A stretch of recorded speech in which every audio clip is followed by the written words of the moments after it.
ಯಾರಾದರೂ ಒಂದು 2025 model Tata AC ಹುಡುಕ್ತಾ ಇದ್ದೀರಾ? ಹಾಗಾದ್ರೆ ವಿಡಿಯೋನ ಸ್ಕಿಪ್ ಮಾಡಿದೆ ಕೊನೆವರೆಗೆ ನೋಡಿ. ನಮಸ್ಕಾರ ಎಲ್ಲರಿಗೂ, ಮಲ್ಲು ಅತನಿ ಯುಕೆ ಯೂಟ್ಯೂಬ್ ಹಾಗೂ ಇನ್ಸ್ಟಾಗ್ರಾಮ್ ಪೇಜ್ಗೆ ಸ್ವಾಗತ. ಇವತ್ತಿನ ಈ ಒಂದು ವಿಡಿಯೋದಲ್ಲಿ ಟಾಟಾ ಎಸಿ ಗೋಲ್ಡ್ ಮಾರಾಟಕ್ಕಿದೆ ಸ್ನೇಹಿತರೆ. ಇದರ ಬಗ್ಗೆ ಸಂಪೂರ್ಣವಾದ ಮಾಹಿತಿ ತಿಳಿದುಕೊಳ್ಳುವ ಮುಂಚೆ ಇನ್ನೂ ಯಾರು ನನ್ನ ಯೂಟ್ಯೂಬ್ ಮತ್ತು ಇನ್ಸ್ಟಾಗ್ರಾಮ್ ಪೇಜ್ಗೆ ಫಾಲೋ ಆಗೋ ಸಬ್ಸ್ಕ್ರೈಬ್ ಆಗಿಲ್ಲ, ದಯವಿಟ್ಟು ಫಾಲೋ ಆಗೋ ಸಬ್ಸ್ಕ್ರೈಬ್ ಮಾಡಿಕೊಳ್ಳಿ. ನಿಮ್ಮ ಹತ್ತಿರ ಮತ್ತು ನಿಮ್ಮ ಸ್ನೇಹಿತರ ಹತ್ತಿರ ಯಾವುದಾದರೂ ಸೆಕೆಂಡ್ ಹ್ಯಾಂಡ್ ವೆಹಿಕಲ್ಗಳು ಮಾರಾಟಕ್ಕಿದ್ದರೆ ಈ ಸ್ಕ್ರೀನ್ ಮೇಲೆ ಕಾಣುವ ನನ್ನ ನಂಬರ್ಗೆ ಫೋಟೋ ಮತ್ತು ಡೀಟೇಲ್ಸ್ ಅನ್ನು ಕಳಿಸಿ. ನನ್ನ ಯೂಟ್ಯೂಬ್ ಮತ್ತು ಇನ್ಸ್ಟಾಗ್ರಾಮ್ ಪೇಜ್ನಲ್ಲಿ ಅಪ್ಲೋಡ್ ಮಾಡಿ ಕೊಡ್ತೇನೆ ಸ್ನೇಹಿತರೆ. ಇನ್ನು ಈ ಟಾಟಾ ಎಸಿ ಗೋಲ್ಡ್ ಸಂಪೂರ್ಣವಾದ ಮಾಹಿತಿ ನೋಡೋದಾದ್ರೆ ಇದು 2025 ಮಾಡೆಲ್ ಆಗಿದೆ. ಈ ವಾಹನ ಒಳ್ಳೆ ಗುಡ್ ಕಂಡೀಷನ್ ಅಲ್ಲದ ಸ್ನೇಹಿತರೆ. ಈ ವಾಹನದ ಇಂಜಿನ್ ಆಗಿರ್ಬೋದು, ಗೇರ್ ಬಾಕ್ಸ್ ಆಗಿರ್ಬೋದು ಒಳ್ಳೆ ಗುಡ್ ಕಂಡೀಷನ್ ಅಲ್ಲಿವೆ. ಈ ವಾಹನಕ್ಕೆ ಸಂಬಂಧಪಟ್ಟ ಡಾಕ್ಯುಮೆಂಟ್ ಎಲ್ಲ ಫುಲ್ ಕ್ಲಿಯರ್ ಆಗೋ ರನ್ನಿಂಗ್ ಅಲ್ಲಿವೆ ಸ್ನೇಹಿತರೆ. ಹಾಗೂ ಟೈರ್ ಬಟನ್ಸ್ ಕೂಡ ಒಳ್ಳೆ ಗುಡ್ ಕಂಡೀಷನ್ ಅಲ್ಲಿವೆ.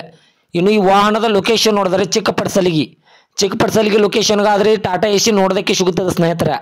ಈ ವಾಹನದ ಇವಾಗಿನ ಮಾರಾಟದ ಬೆಲೆ ನೋಡೋದಾದ್ರೆ 5,75,000 ಅಂತ ಓನರ್ ಹೇಳ್ತಾ ಇದ್ರೆ ಇನ್ನೂ ನೆಗೆಸಬಲ್ ಮಾಡಿ ಕೊಡ್ತಾರೆ ಸ್ನೇಹಿತರೆ.